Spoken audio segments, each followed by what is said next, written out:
A bellowing voice shattered the evening calm, raw and unhinged. "Get on the ground!"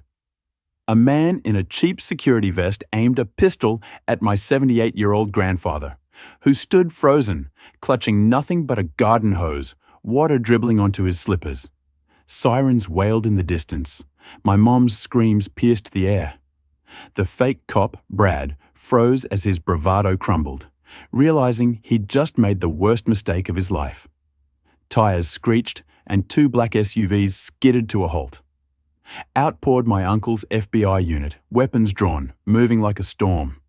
No, this wasn't a movie.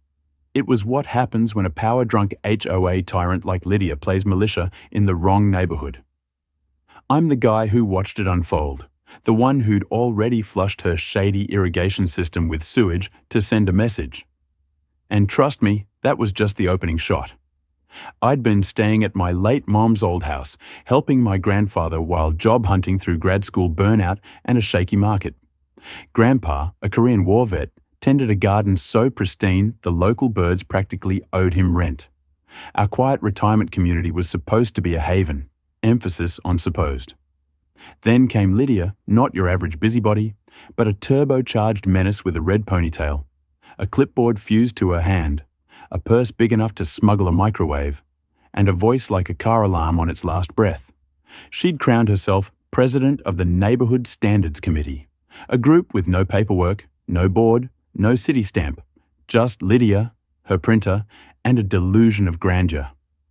At first it was petty, notes about crooked trash cans, snarky jabs about unapproved shed colors. Grandpa chuckled. He'd dodged bullets in combat. Lydia's Arial font didn't faze him. But then she recruited Brad, her new boyfriend, a walking cliché in camo shorts, a security vest screaming self-appointed, and shades so dark he might have been staring into the void. He strutted like he'd binged too much reality TV, a gun bulging under his vest, begging for attention. The first time I met Brad, I was pruning bushes. He stopped, squinted like I'd insulted his grass, and demanded, "Got a permit for that tool?" I stared. "These clippers?" He nodded gravely. "Unmaintained blades are a safety hazard. HOA regs require yearly checks." "What HOA?" I asked. He leaned in, whispering, "It's real. Just not everyone knows yet." I laughed inside for a solid 5 minutes. Grandpa didn't. He peered out the window and muttered, "Men like that don't stay jokes forever." He was right.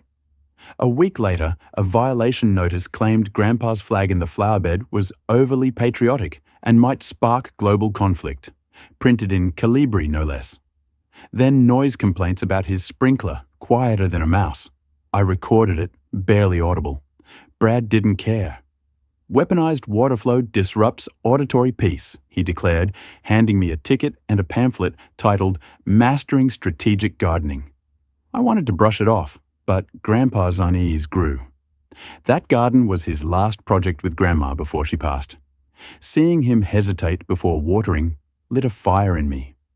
I started documenting videos, photos, timestamps, stored in a cloud folder dubbed HOA Nightmare.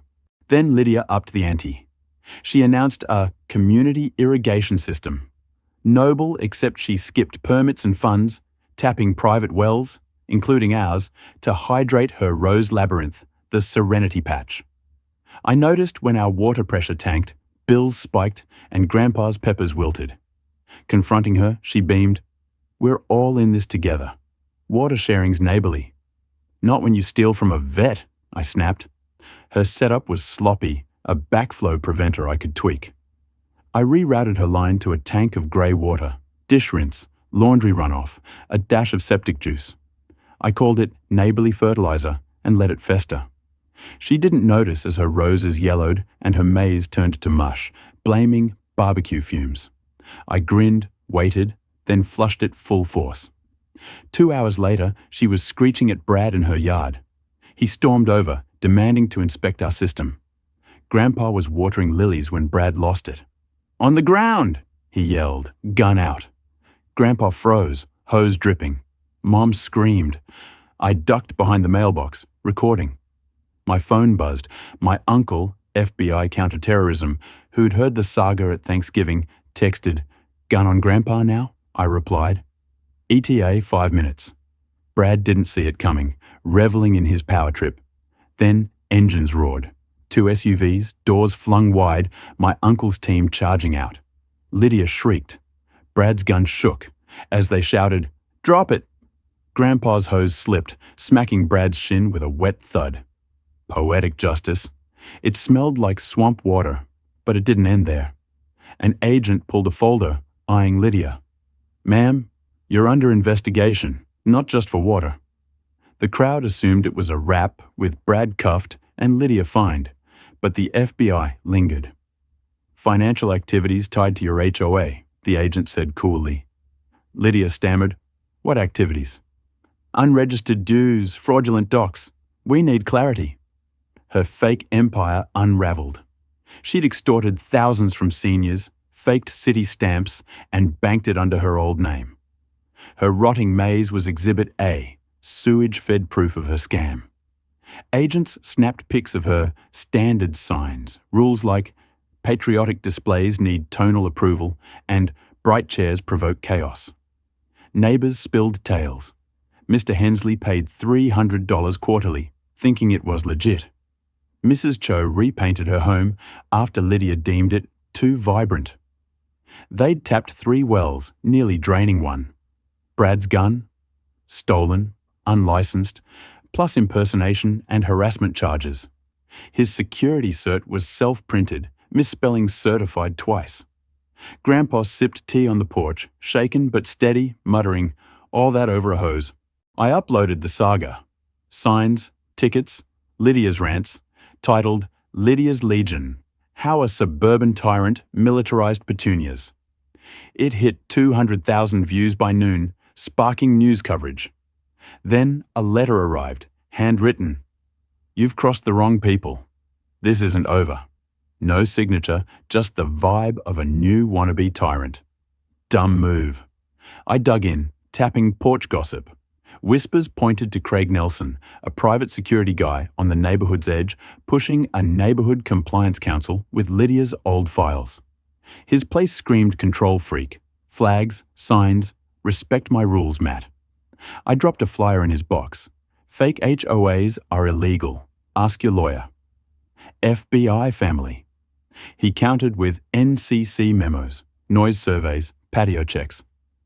Then a letter demanded Grandpa's flagstone go, citing visual discord. Grandpa called my uncle. Next day, Craig's mailbox was rubble, taped with "Nope." He didn't quit. Our garden lights fried, wiring sabotaged. I set cameras and caught him at 2 a.m., measuring our fence. My uncle's team rolled in. No fanfare, just a calm notice of investigation. Harassment, fraud. Mr. Brandt, an ex-ally, turned over Craig's spreadsheet, Visa card scams. Craig folded fast. Orders issued, neighbors rebelled with flags and neon mailboxes. Grandpa built a Liberty Grows Here planter, lit nightly, a local icon. A city letter praised our takedown as a fraud-fighting case study.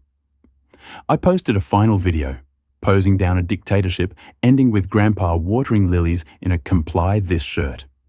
A kid drove from out of state, handing Grandpa a note from his dad. "Thanks for showing dignity lasts." Grandpa shared pie, saying it was worth more than medals. The HOA nonsense died. Gardens bloomed. Liberty reigned.